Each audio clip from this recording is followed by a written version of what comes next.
Hello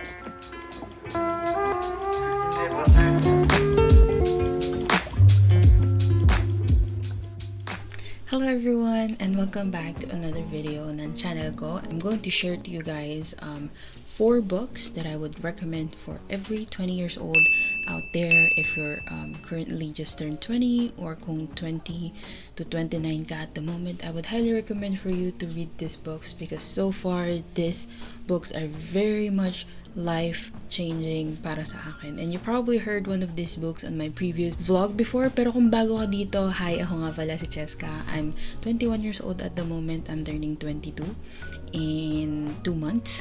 And actually, I'm turning 22 next month. And I'm currently living here in Ontario, Canada. I've been here sa Canada for 7 years already. We migrated here back in 2016 as far as I know. So let's start with the video without further ado. First book that I would like to share sa inyo guys is yung tinatawag nating Rich Dad, Poor Dad. Rich Dad, Poor Dad by Robert Kiyosaki. I would highly recommend this to anyone na gustong i-turn up yung finance knowledge nila at yung finance education nila at gusto nyo pataasin yung alam nyo about sa money, paano siya pumapasok sa bank account nyo, paano palakihin or paano paramihin yung cash flow na meron kayo sa buhay nyo. This is the first book na nabasa ko talaga na to the point na parang sabi ko, oh my god, sobrang nag-open ng mind ko. I actually read this book when I was 18 and so far, nung first time ko siyang mabasa, it was something na sabi ko, ay grabe, siguro hindi ko to na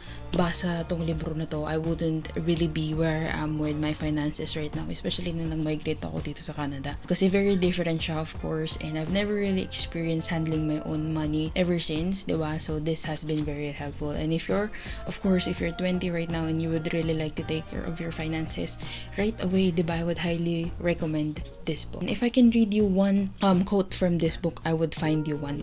So, one quote that I would like to share to you guys na sinabi ni Robert Kiyosaki dito sa libro niya na to is that rich people acquire assets. The poor and middle class acquire liabilities that they think are assets. What he means by this is that rich people usually sobrang mga daming pera right now, diba? And sobrang mayayaman talaga.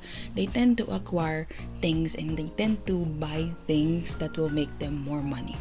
However, for poor and middle classes people, they usually tend to spend money on liabilities wherein it won't make them more money. Some examples are car, houses, phones, yung mga material things like bags na hindi naman nila isa-sell in the future. They just want it for themselves. So let's say for example, bibili ka ng kotse. Hindi pumasok sa utak mo na gagawin mo siyang negosyo. Hindi mo siya gagawin sa utak mo na gagawin mo siya as if na it will help you to earn more. But gagamitin mo lang siya for fun. So literally, it's just a car and it's part of your liability. So that means that car is your liability. But let's say for example, that car that you bought, you will rent it off. You will let other people to rent your car so that you can earn money by the people who are paying you kasi nirerentahan nila yung kotse mo. Then that means your car is your asset. But most likely, if basahin mo tong libro na to, if all of this, babasahin mo talaga, dun mo mas may intindihan ano ba talaga yung pinaka the best assets that you can acquire and the liabilities that you shouldn't acquire. And of course, the second best book that I would like to recommend sa inyo guys is yung book na The Mountain is You. And sobrang ganda nitong libro na to kasi this was a very much life-changing para sa akin. And bakit ko sinabi yan?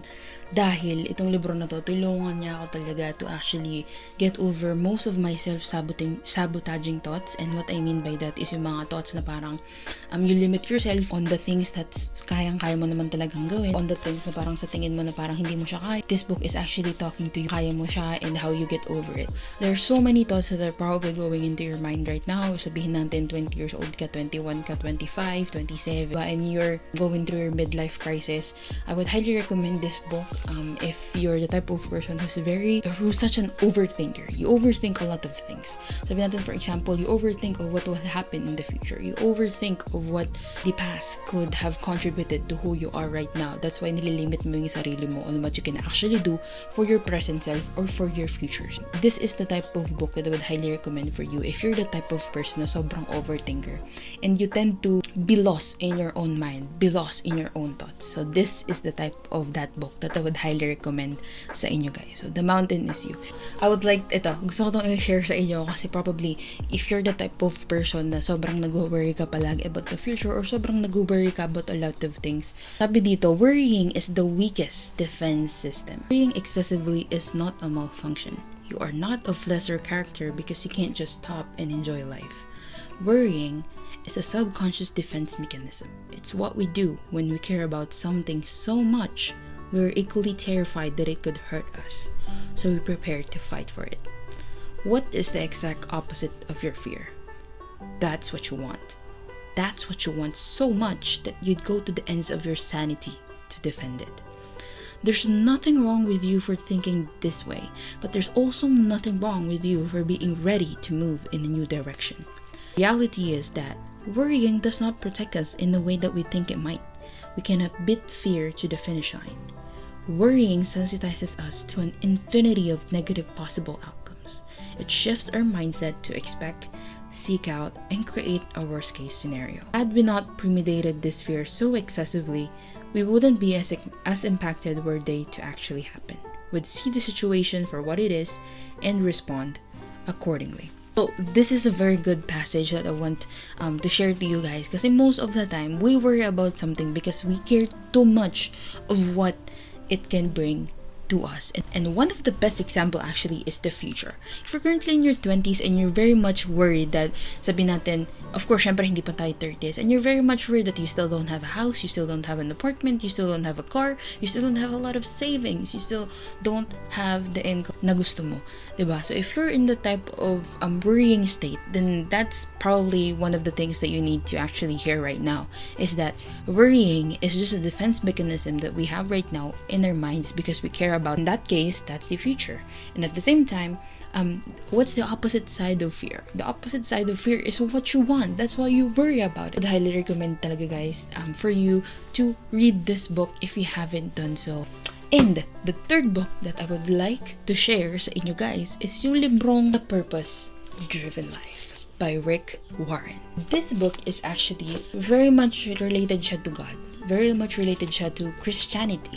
This book actually, hindi ko pa siya tapos. I'm still halfway on this book. But again, this is part of my list because I really want to have this relationship with God whereas I can realize more about my purpose, diba? And it's been a long time actually since I haven't read this book. So the good thing kasi about this book is actually every day. So you have like a passage, like a story, or like part of what Rick Warren is saying, diba, about purpose every single day. The book will help you what is the reason bakit ka nabubuhay sa mundong to, diba? And if probably kung napapanood mo to at hindi mo naman naiisip na parang ay ano ba talaga yung purpose ko sa mundong to, or you're the type of person na wala ka naman talagang pake kung ano ba talaga yung purpose ng buhay mo, then probably you can skip this, or probably hindi ka naman ganun ka-religious.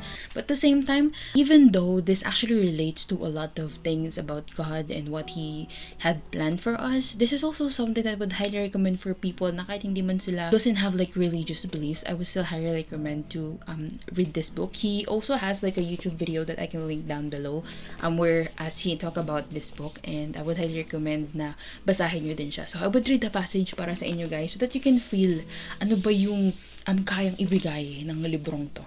Sometimes, sabi dito ni Floyd McClung, he describes it when God feels distant as if you wake up one morning and all your spiritual feelings are gone. You pray, but nothing happens. You rebuke the devil, but it doesn't change anything. You go through spiritual exercises, you have your friends pray for you, you confess every sin you can imagine, then go around asking forgiveness of everyone you know. You fast, still nothing. You begin to wonder how long the spiritual globe night lasts. Days? Weeks? Months? Will it ever end? It feels as if your prayers simply bounce off the ceiling. In utter desperation, you cry out, "What's the matter with me?" The truth is, there's nothing wrong with you. This is a normal part of the testing and maturing of your friendship with God. In fact, God often removes our feelings so we won't depend on them. Seeking a feeling, even the feeling of closeness to Christ, is not worship.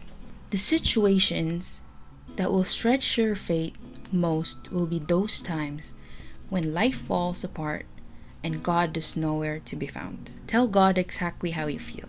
Pour out your heart to God. Unload every emotion that you're feeling.